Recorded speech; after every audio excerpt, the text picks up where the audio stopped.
கர்த்தருடைய பரிசுத்த நாமத்துக்கு மகிமை உண்டாகட்டும்.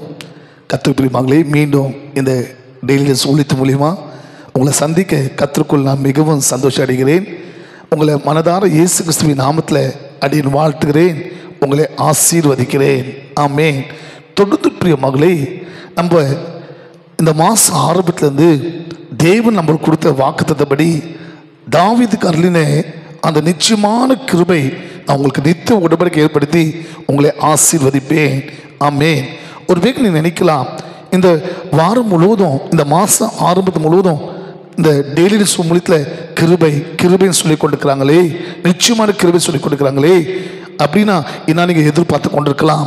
என் அன்பு சகோதரா, என் அன்பு சகோதரி, கர்த்தருக்கு பிரியமானவர்களே, தேவனுடைய கிருபை ரொம்ப முக்கியமானது.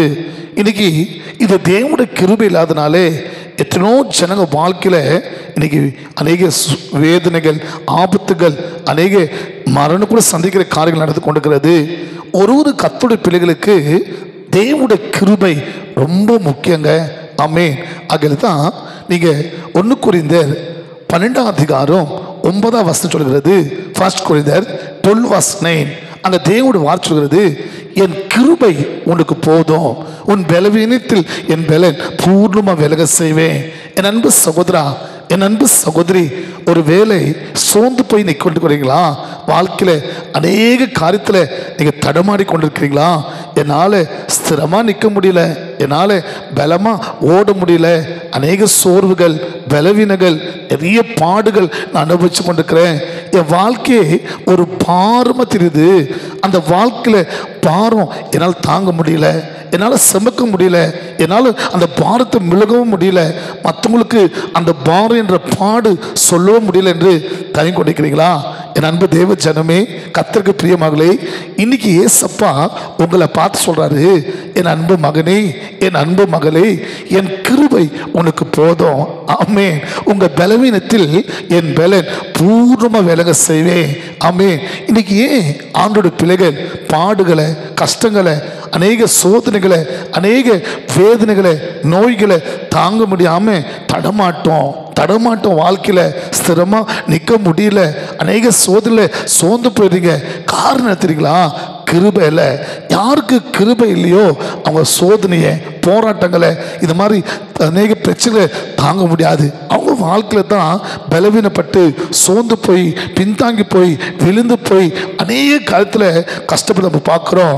ஆனால் இன்னைக்கு ஏசப்ப சொல்கிறாரு, என் கிருபை உனக்கு போதும், உன் பலவீனத்தில் என் பலன் பூர்ணமாக விளங்க செய்வேன். ஆகையில யாருக்கு இந்த கிருபை? ஏசப்பா யாருக்கு இந்த கிருபை அனுகிரகம் செய்கிறாரு? கிருபை சும்மா வராதுங்க, கிருபையை சும்மா பெற்றுக்கொள்ள முடியாதுங்க, ஏசப்பா கிருபை சும்மா பொழுத முடியாதுங்க. அப்ப யாருக்கு இந்த கிருபை? ஏசப்பா யாருக்கு இந்த கிருபையை அனுகிரகம் செய்வாரு?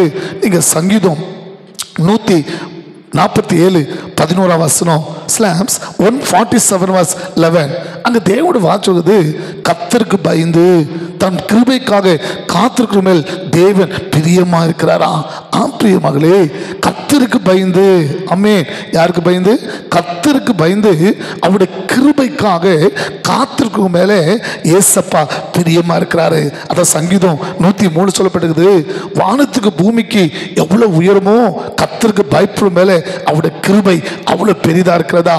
அன்பு தேவ பிள்ளைகளே, இன்னைக்கு நிறைய பேருக்கு ஆண்டவர் மேல பக்தி இருக்குது, பயம் இல்லை.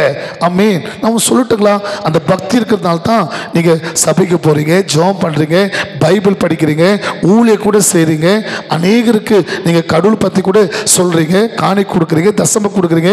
இதெல்லாம் பக்தியில செய்யற ரொம்ப சந்தோஷம் இல்லைன்னு சொல்ல. ஆனா நீங்க தேவனுக்கு பயப்படுற பயம் இல்லாதனால தான் பக்தி இருந்து சபைக்கு வர்றீங்க, பக்தி இருந்து ஜெபம் பண்றீங்க, பைபிள் படிக்கிறீங்க, காணிக்கை தசமம் கொடுக்குறீங்க, ஊழியம் கூட செய்றீங்க. ஆனா தேவனுக்கு பயப்படுற அந்த பயம் இல்லாதனால தான் பாவமும் செய்றீங்க இல்லையா? ஒரு பக்கம் கடவுள், ஒரு பக்கம் பாவம், ஒரு பக்கம் தேவன், ஒரு பக்கம் பிசாசி, ஒரு பக்கம் ஆவிக்குரிய வாழ்க்கை, ஒரு பக்கம் மாம்சம், உலகத்திற்கார இல்லைங்களா? என் அன்பு தேவ பிள்ளைகளே, நீங்க கர்த்தருக்கு பயப்படலாம் இருந்தீங்கன்னா நீங்க ஆண்டவருக்கு விரோதமான காரியங்கள், தேவன் விரும்பாத காரியங்கள், தேவன் அருவருக்கிற காரியங்களை உங்க வாழ்க்கையில நீங்க பாவம் செய்ய மாட்டீங்க. இன்னைக்கு நிறைய கிறிஸ்தவர்கள், நிறைய ஊழியர் செய்கிற கர்த்தருடைய பிள்ளைகள் கூட இன்னைக்கு பாவம் துணிகரமா செய்றாங்க. பயம் இல்லாம துணிகரமா பாவம் செய்றாங்க. இதுக்கு ஒரே காரணம் கர்த்தருக்கு பயப்படுற பயம் இல்லை. இப்படி கர்த்தருக்கு பயப்படுற பயம் இல்லாதனால அவங்க வாழ்க்கையில நிறைய பாவங்கள், அசுத்தங்கள், ஆண்டவர் அருவருக்கிற, ஆண்டவர் விரும்பாத காரியத்தை தான் கிருபை பெற்றுக்கொள்ள முடியல. ஆண்டவர் சொல்றாரு, கர்த்தருக்கு பயந்து தம் கிருபைக்காக காத்திருக்கிற பிள்ளைகள் மேல கர்த்தர் பிரியமா இருக்கிறாரா? இன்னைக்கு அன்பு சகோதரா, அன்பு சகோதரி, பக்தியின் வேஷம் போட்டு நாட்டுக்கு ஒரு நாள் சபைக்கு போகணும், நான் கிறிஸ்தவன், ஜெபம் பண்ணணும், பைபிள் படிக்கணும், ஊழியணும், கடுமைக்காக எதை செய்யாதீங்க. கர்த்தர் மேல் பயபக்தியோடு செய்யுங்க. அந்த பயபக்தி தேவனுடைய பிரியத்தை உண்டாக்குறது. அந்த பயபக்தி தேவனுடைய கிருபை உண்டாகுது. அந்த பயபக்தி தேவனுக்கு பரிசுத்தமா சாட்சி வளைக்கிறது. அந்த பயபக்தி சகலத்திலும் உங்களை ஆசீர்வதிக்கிறது.